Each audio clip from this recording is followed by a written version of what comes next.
नीलाञ्जनसमाभासं रविपुत्रं नियमाग्रजं छायामार्तण्डसम्भुतं तं नमामि शनैश्चरम् नीलाञ्जनसमाभासं रविपुत्रं नियमाग्रजं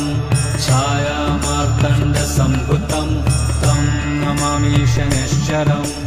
नीलाञ्जनसमाभासं रविपुत्रं नियमाग्रजं छायामार्तण्डसम्भुतं तं नमामि शनैश्चरम् नीलाञ्जनसमाभासं रविपुत्रं नियमाग्रजं छायामार्तण्डसम्भुतं तं नमामि शनैश्चरम् नीलाञ्जनसमाभासं रविपुत्रं नियमाग्रजं छायामार्तण्डसम्भुतं तं नमामि शनैश्चरम्